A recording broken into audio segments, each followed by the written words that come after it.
समय के लिए धन्यवाद यीशु। कहे हैं पिता, तेरे लहू के द्वारा जो हम खरीदे गए हैं, तो हमारी जो वंशनीय जनरेशनल जो वर्स थे वो हमारे जीवनों से आपने उखाड़ के बाहर किए हैं। सारे डर, सारे कॉर्स, सारे श्राप, सारे अटैक खुदावंद, शैतानी अटैक, सारे बंधन परमेश्वर आपने हमारे जीवनों से उखाड़ के बाहर किए हैं अपने होली गोस्ट फायर के साथ परमेश्वर। सच में प्रभु जी, मैं बड़ी दलेरी और बड़े हियाब के साथ खुदावंद तेरे बड़े कामों को करूंगा। मैं तेरी गवाहियां जो तूने मेरे जीवन में मिरेकल्स कार्य किए हैं, मैं उन कार्यों को दुनिया के कोने कोने तक पहुंचाने का प्रयास करूंगा। मैं नहीं डरूंगा परमेश्वर, मैं नहीं डरूंगी खुदावंद। मैं बड़ी दलेरी से प्रेरितों की तरह, पतरस की तरह, जो शमौन था, शाऊल की तरह जो पौलुस बना, बड़ी दलेरी के साथ तेरे कामों को करूंगा। खुदावंद तेरा आत्मा, तेरा पवित्र आत्मा आज हमें छुए।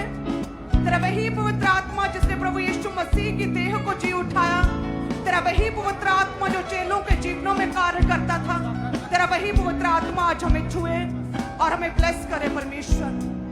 खुदावंद आज हमें पाक साफ करे, पवित्र करे, हमें रिन्यू करे परमेश्वर, हमें नया करे खुदावंद, हमें रिन्यू करे परमेश्वर।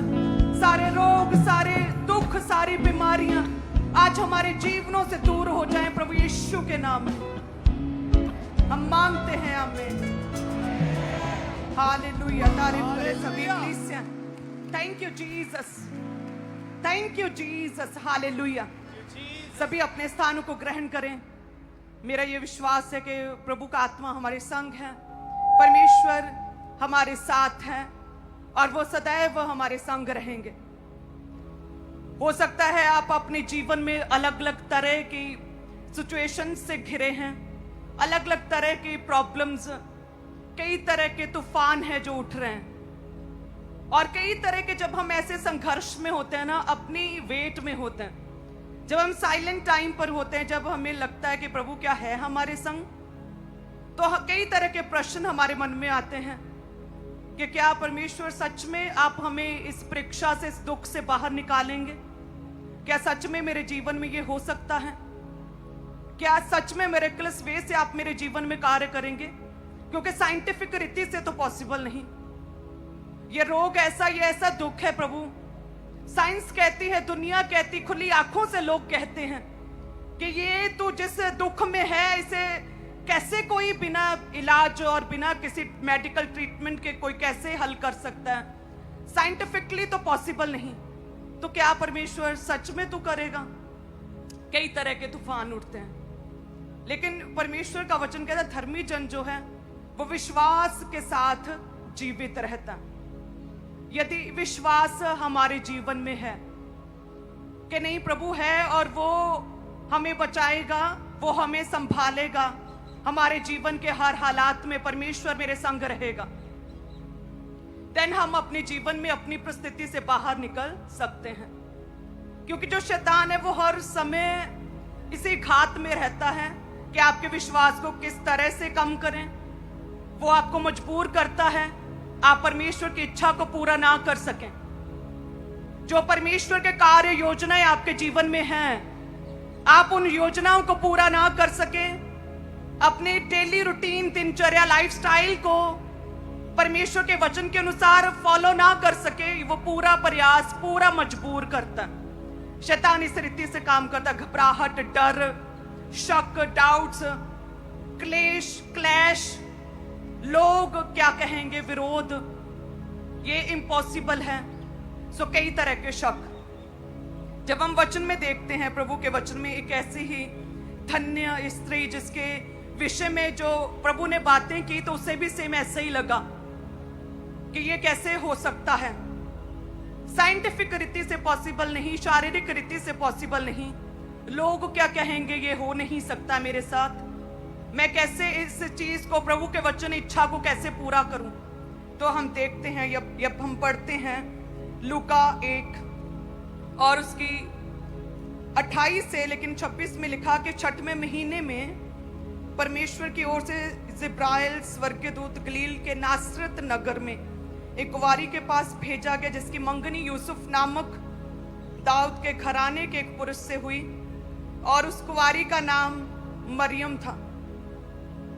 कहते स्वर्गदूत ने उसके पास आकर कहा, आनंद और जय तेरी हो, जिस पर ईश्वर का अनुग्रह हुआ है, प्रभु तेरे संग है।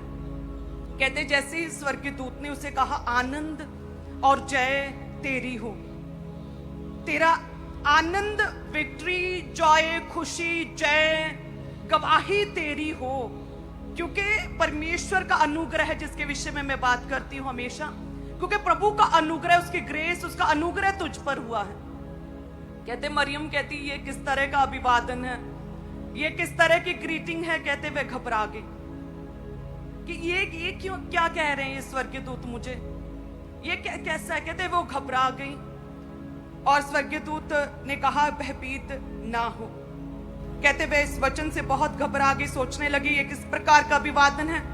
स्वर्गदूत ने कहा, हे मरियम भयभीत ना हो, क्योंकि परमेश्वर का अनुग्रह तुझ पर हुआ है, तू गर्भवती होगी, तेरे एक पुत्र उत्पन्न होगा जिसका नाम तू यीशु रखना। तो वो कहती कि ये पॉसिबल नहीं, ये कैसी इच्छा परमेश्वर की आपने मुझ पर जाहिर कर दी है, ये कैसे वचन पर चलना आपने मुझे कह दिया जो पॉसिबल नहीं शारीरिक रीति से। जैसे आप कहते हैं मैं शारीरिक रीति, आप कैसे कह सकते हैं कि पाप मत करो।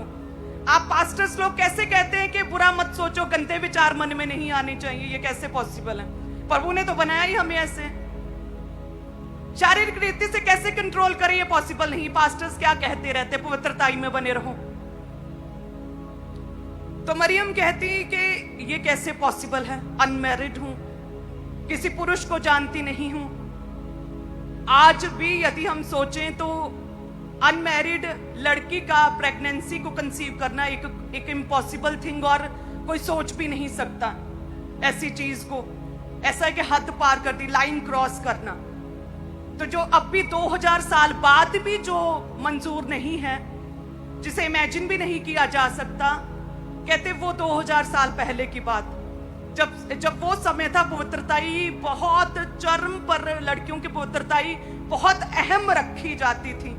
कहते जब स्वर्गदूत ने कहा कि तेरे पवित्र आत्मा के द्वारा परम प्रधान परमेश्वर की सामर्थ्य तुझ पर छाया करेगी, तो एक पुत्र को उत्पन्न करेगी जो परमेश्वर का पुत्र होगा, उसके राज्य का कभी भी अंत ना होगा, ग्रेट और महान होगा। वो कहती मैं तो अनमैरिड किसी पुरुष को नहीं जानती, है कैसे पॉसिबल है। जब हम अपनी लाइफ में होते हैं और जब हम परमेश्वर के वचन को सुनते हैं पास्टर्स से, अपने अगुओं से, या फिर अपने जीवन के विषय में वचन को पढ़ते, बाइबल को रीड करते हैं, और जब वचन हमें कहता है कि तू चंगा हो सकता है, जैसे प्रभु यशायाह 46 उसकी 11 में लिखा कि जो कुछ भी मेरे मुख से निकलता है, यदि हम पढ़े, मैं पूर्व में एक उकाब की पक्षी को अर्थात टूटे देश में अपनी युक्ति को दूर देश में पूरा करूंगा। मैं ही ने ये बात कही है और उसे पूरी भी करूंगा। मैंने ये विचार बांधा है और उसे सफल भी करूंगा। तो आप कहते ये कैसे पॉसिबल है? मेरी साइंटिफिक रीति मेडिकल टर्म्स में पॉसिबल नहीं, बिना ट्रीटमेंट हील हो जाऊं। डिप्रेशन एक ऐसी चीज है, पॉसिबल नहीं कि मात्र बाइबल पढ़ने से ये डिप्रेशन चला जाए। ये अटैक्स जो होते हैं, ये अटैक्स हैं, क्या है ये, कैसे ठीक हो सकते हैं? ये अटैक्स तो जान ले लेंगे। ये ऐसे अटैक्स है शैतान के, रात को नींद नहीं आती, भार पड़ता है, दबाव पड़ते हैं, नील पड़ते हैं, सपनों में अटैक, ये कैसे पॉसिबल है? लेकिन परमेश्वर कहते हैं कि मैं ऐसा कोई भी काम नहीं कहता हूं जो मैं कर ना सकूं। हर एक चीज जो मेरे मुख से निकलती है, जो मेरे वचन में है, उसे मैं पूरा किए बिना नहीं रहता, मैं उसे पूरा करता ही हूं। तो ऐसे ही लोग भी हैं, कहते कि ये कैसे हो सकता है। मरियम भी कहती है कैसे पॉसिबल है। उन विचारों में, उन तूफानों में भी जो उसके मन में उठ रहे थे, जिसमें पॉसिबल था कि लोग विरोध करेंगे, 9 मंथ प्रेगनेंसी किस तरह से संभालनी, यूसुफ को कैसे बताना है, उसे कैसे समझाएं, ऐसे पहले कभी किसी के साथ हुआ तो नहीं है। आत्मा के द्वारा गर्भवती होना, आत्मा के द्वारा परम प्रधान परमेश्वर का पुत्र जन्मना ये पहले तो कभी हुआ नहीं, ना किसी ने देखा, ये कैसी चीज है, मैं कैसे जस्टिफाई करूंगी। लेकिन कहते फिर भी जब विरोध का डर था, मरने का डर था, जब शर्मिंदगी का डर था, कई तरह के 100 तरह के सवाल मरियम के मन में उठ रहे थे, कई तरह के तूफान थे, कहते फिर भी उसने ये डिसीजन फैसला किया कि नहीं, मैं परमेश्वर के वचन को पूरा करूंगी, मैं परमेश्वर की इच्छा को पूरा करूंगी। आप कहते हैं जी हम तो जवान है, शारीरिक रीति से कैसे पॉसिबल है पाप ना करें। वो कहती 100 तरह के प्रश्न थे, 100 तरह की कठिनाइयां मेरे सामने थी, 100 तरह के तूफान थे, शर्म थी, शर्मिंदगी थी, डर था, विरोध का डर था, लेकिन कहती नहीं, मैं परमेश्वर की इच्छा को पूरा करूंगी। हालेलुया। जब हम प्रभु के वचन में पढ़ते हैं, पवित्र आत्मा तुझ पर उतरेगा, परम प्रधान की सामर्थ्य तुझ पर छाया करेगी, इसलिए वह पवित्र जो उत्पन्न होगा परमेश्वर का पुत्र कहलाएगा। परमेश्वर की ओर से होता है, कहते वो वचन कभी भी प्रभाव रहित नहीं होता। तो इस तरह से यदि हम प्रभु में बने रहें, अपने दुख में, अपने क्लेश में, जब कई तरह के सवाल हैं मन में, ऐसा क्यों, तब भी यदि बनी रहें। यदि प्रभु का वचन पूरा करने में कठिनाई हो रही है कि ये कैसे हो सकता, पूरा करना बड़ा मुश्किल है, शारीरिक रीति से पॉसिबल नहीं है, बड़ी नींद आती है रात को, प्रेयर करना बड़ा कठिन लगता है, ये कैसे पॉसिबल है, एवरी संडे चर्च आना ये बड़ा ही इम्पॉसिबल लगता है। इंटरनेट, सोशल मीडिया का जमाना, और किस तरह से हम अपने आप को दूर रखें, शॉर्ट्स, वीडियोस, ब्लॉग्स देखने से किस तरह से अपने आप को बचाएं, ये पॉसिबल नहीं, ये तो हमारा टाइम पास है। तो बड़ा इजी है परमेश्वर की इच्छा से परे रहना, प्रभु से दूर रहना, और शैतान भी यही चाहता है। लेकिन जब आप पूरा मन बनाते हैं कि नहीं, मुझे प्रभु की इच्छा को पूरा करना, परमेश्वर के संग चलना है, भले ही परिस्थितियां क्या कहती हैं, इसका रिजल्ट क्या आएगा, क्या हो सकता है मेरे जीवन में, लेकिन फिर भी मैं प्रभु में बना रहूंगा, देन परमेश्वर हमारे जीवन में कार्य करता है। आप यदि अपने जीवन में बड़े रिलैक्स्ड हैं, आप प्रभु में हैं और कोई आपको देख नहीं रहा, आप सेवा में हैं लेकिन किसी को पता ही नहीं है, शैतान को आपसे कोई थ्रेट नहीं है, इट मीन्स के आप प्रभु की इच्छा को पूरी रीति से, जैसा प्रभु चाहता है वैसा पूरा नहीं कर रहे। हालेलुया।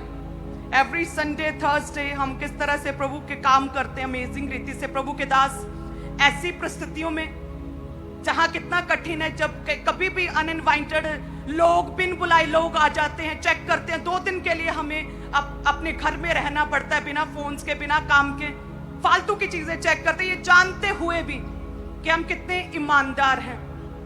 वो लोग सामने वाले जब चेक कर रहे थे ना हमारे फोन्स, हमारा डाटा, हमारे डॉक्यूमेंट्स, अपने मुंह से कह रहे थे हमने आपकी तरह का ऑनेस्ट पर्सन आज तक नहीं देखा, लेकिन फिर भी क्या कर रहे थे,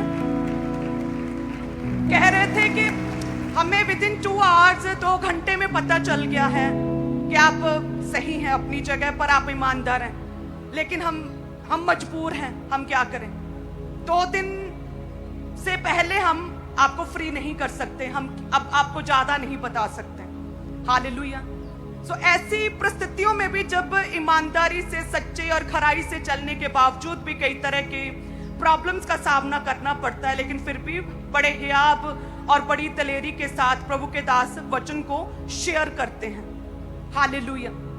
सो यदि आप प्रभु में हैं और बड़े ही रिलैक्स्ड लाइफ जी रहे हैं और शैतान को आपसे कोई भी थ्रेट, कोई भी खतरा नहीं है, सो इट मीन आपको अपने आप को आज चेक करना पड़ेगा, कहां पे दिक्कत है, क्यों शैतान को मुझसे कोई भी थ्रेट क्यों नहीं, खतरा क्यों नहीं महसूस हो रहा शैतान को। अपने आप को चेक करें और रिपेंट करें। आज सोफिया इरमिया वचन दे रहे थे कि रिपेंटेंस जो है वो हमें रिन्यू करती है। पश्चाताप जो है ना, रिपेंट और तौबा करना हमें नया करता है, फिर से नया करता है। यदि कोई जन पाप में है और उसे ये लग रहा था शारीरिक रीति से पॉसिबल नहीं कि मैं अपने विचारों को अच्छा रखूं, आंखों को सही रखूं, बुरा ना सुनूं, पाप ना करूं, रिपेंट करें। रिपेंटेंस, पश्चाताप, तौबा आपको नया करेगा। हालेलुया। और चाहे कई तरह के मन में तूफान, कई तरह के सवाल उठ रहे हों, फिर भी प्रभु में बने रहना एक ग्रेट टेस्टमनी को हमारे जीवन में जो है वो पैदा करता है। जैसे अब्राहम को प्रभु ने कहा जा उस देश में चला जा, तो ये इम्पॉसिबल था। जैसे हमें पंजाब से कोई कहते कि जाओ अफ्रीकन कंट्री में चले जाओ, सेम उसी रीति से हम अपने घर में, अपने परिवार, अपने गांव, अपने आसपास के लोगों में स्टैब्लिश हैं, हमारा बिजनेस स्टैब्लिश है। और कोई आपको कह रहा है कहां पर, यूरोप में नहीं, अमेरिका में नहीं, कहां जा, अफ्रीका चला जाए, जहां की आपको कोई नॉलेज नहीं, आपका कोई कनेक्शन नहीं, आपको कोई नहीं जानता, आपके कोई रिलेटिव नहीं, और मात्र परमेश्वर ने कहा कि जा, चला जा, कस्तियों के देश से दूर चला जा। और कहते उसने, अब्राहम ने मात्र परमेश्वर के कहने से ही फॉलो किया। मरियम को प्रभु ने कहा कि तू अनमैरिड है लेकिन तू एक पुत्र को उत्पन्न करेगी, लेकिन फिर भी उसने जस्ट प्रभु के कहने से उसने कहा कि प्रभु तेरी दासी के जीवन में जैसा तू चाहे वैसा ही कर। मैं धन्य हूं कि अपनी दासी की दीनता के ऊपर तूने दृष्टि की है। ऐसी सच्चाई और खराई और इस तरह से प्रभु के पीछे चलना। हालेलुया। आप कहते हैं आराम आराम से रहते, आराम आराम से सब कुछ हमें मिल जाए, ये पॉसिबल नहीं। हमें अपने कंफर्ट को छोड़ के, अपनी नींद को त्याग के कई बार रात को प्रेयर्स करनी पड़ती हैं। कई बार आपका जो फेवरेट सीरीज, फेवरेट फिल्म कुछ भी चल रहा है टीवी पर, उसे छोड़ के आपको, अगर पवित्र आत्मा ने कहा इसे स्टॉप कर, ये बिब्लिकल नहीं है, same time TV switch on या स्विच ऑफ होना चाहिए। इस तरह से एक्शंस लेने पड़ते हैं। कई बार लोग आपके विरोध में बातें करते तरह तरह की, और आप जानते कि ये झूठ बोल रहे हैं, लेकिन पवित्र आत्मा कहते हैं कि अभी चुप कर और फिर चुप रहना। इस तरह से कई बार आपको कार्य करना पड़ता है। हालेलुया। प्रभु की इच्छा के अकॉर्डिंग वो भले ही इम्पॉसिबल लगे। जैसे योना कहते जब जहाज में चढ़ा तो एवरीथिंग ठीक था, नॉर्मल था, अच्छा मौसम था, नॉर्मल मौसम था, धूप निकली थी जब वो जहाज में चढ़ा, लेकिन कहते एकदम से मौसम की तब्दीली हुई और कहते जहाज जो हिचकोले खाने लगा, डूबने लगा, तूफान उठ गए और चिट्ठी भी योना के नाम पर निकली। तो उसे पता था ये नॉर्मल नहीं हो रहा है जो भी हो रहा है, ये सब तूफान, ये सब विपत्ति जो मुझ पर आई है, ये परमेश्वर की ओर मुझे खींच रही है कि मैं प्रभु के निकट जाऊं। जो परमेश्वर की इच्छा से मैं भाग रहा था, मैं प्रभु की ओर वापस लौटूं। हालेलुया। तो कई बार आपके जीवन में जो दुख हैं, जो तूफान हैं, जो कई तरह के प्रश्न, आपको लगता है मैं इससे निकल नहीं सकता हूं, ये पॉसिबल नहीं है, वो आपको परमेश्वर के करीब करने के लिए ही है। हालेलुया। प्रभु कहते मैंने तुम्हें दुख में इसलिए रखा है कि जब तो इस दुख से निकले तो अपनी गवाही को बता सके कि मैं इस दुख में था। और देखिए प्रभु ने किस तरह से एक बड़ी ग्रेट टेस्टमनी मेरे जीवन में बनाई और बड़े कार्य किए, और अब मैं यहां पर स्टैंड कर रहा हूं। हालेलुया। उन तूफानों और उन दुखों में भी यदि हम प्रभु में बने रहते हैं, विश्वास के साथ, तौबा के साथ, रिपेंटेंस के साथ, बैप्टाइज्ड होकर बपतिस्मे के साथ, पवित्र आत्मा से भर के, अपने प्रभु के घर में रहकर, ठहर कर, रोपे जाकर परमेश्वर के घर में अगुए को फॉलो करके, जिस तरह से इजराइलियों ने फॉलो किया, मूसा जो कहता वैसे ही करते गए। मूसा ने कहा चलो निकले, प्रभु ने कहा, तो वो कहते मिस्र से निकले, और प्रभु ने किस तरह से आग के खंबे के रूप में उनकी अगुवाई की। इस तरह से परमेश्वर अगुवाई करता है जब हम अपने नेगेटिव और चैलेंजिंग, चुनौतियों से भरे माहौल में भी प्रभु में यदि हम बने रहते हैं। हालेलुया। कितने जन तैयार हैं कि परमेश्वर आज से शैतान के लिए एक खतरा, शैतान के लिए मैं एक थ्रेट बनूंगा, कहें तेरे बड़े कामों को करूंगा परमेश्वर, आत्मा के अनुसार चलूंगा, विश्वास में बना रहूंगा, कहें ऊंची आवाज में अंगीकार करें। मुझे आवाज आनी चाहिए, सभी ब्रांचेस भी, कि आज से प्रभु जी मैं पवित्र आत्मा के कहने के अनुसार चलूंगा। हे परमेश्वर, आज से मैं अपने ध्यान को डाइवर्ट नहीं होने दूंगा। सोशल मीडिया, लोग, डर, विरोध, शक, किसी भी तरह की डाइवर्जन, किसी भी तरह का मेरा जो ध्यान भटकाने वाली आत्माएं हैं, उन सबों से मैं दूर रहकर अपना ध्यान मैं परमेश्वर तेरे वचन की ओर लगाऊंगा। जो भी किसी भी तरह के पाप में हैं, अपने पाप के विषय में प्रभु से कहें कि प्रभु मैं तौबा करता हूँ, मैं तौबा करती हूँ, इस पाप को, इस सिन को छोड़ती हूँ। प्रभु मुझे नया करें, मुझे रिन्यू करें खुदाबंद। जो झूठ बोलने की आदत है, जो जेलसी है, जो क्लेश है, जो नशा है, वायदा करे प्रभु मैं तौबा करता हूँ, मैं तौबा करती हूँ, मुझे रिन्यू करें परमेश्वर, मुझे नया कर दें, मुझे फिर से मौका दे परमेश्वर, मैं तेरे कामों को कर सकूं खुदावन, शैतान के लिए एक थ्रेट बन सकूं, तेरे राज्य के लिए एक बड़ा प्रचारक, एक बड़ी स्ट्रांग प्रभावशाली विश्वासी बन सकूं परमेश्वर। मेरी टेस्टमनी को ग्रेट करें खुदावन। हर तूफान, हर दुख में प्रभु मैं तेरे साथ खड़े रहने के लिए तैयार हूं, मांगते प्रभु यीशु के नाम में, आमीन, हालेलुया। क्या तैयार हैं? आज से सब कुछ आराम से फ्री रहकर, रिलैक्स रहकर नहीं मिलता है, अपने कंफर्ट से बाहर निकलना पड़ता है। बहुत सी चीजों को कहते चुप रहकर सहन करना पड़ता है कई बार, हालेलुया। देन आप रियलाइज करेंगे नहीं, वाकई परमेश्वर है और वो अद्भुत और अमेजिंग रीति से हमारे जीवन में कार्य करता है, हालेलुया। क्या तैयार है सभी कलीसियां कि हमारी सहभागिता परमेश्वर के साथ केवल संडे के लिए, थर्सडे के लिए नहीं है, एवरी डे, डेली मैं परमेश्वर के साथ समय बिताऊंगा। वायदा करें, ऊंची आवाज में कहें सभी, हर रोज मैं परमेश्वर के साथ अपना पर्सनल समय बिताऊंगा, मैं पर्सनल समय परमेश्वर के साथ बिताऊंगी। अपनी डेली लाइफ स्टाइल में मैं आज से प्रभु यीशु मसीह को ऐड करती हूँ। प्रभु यीशु मेरे जीवन में प्रथम है, वो फर्स्ट हैं, वो मेरे जीवन में सबसे अधिक महत्व और सबसे अधिक इंपॉर्टेंस रखते हैं। आज से मैं प्रभु यीशु की इच्छा को पूरा करूंगी, परमेश्वर के वचन के अनुसार चलूंगा। हम मांगते प्रभु यीशु के नाम में, आमीन।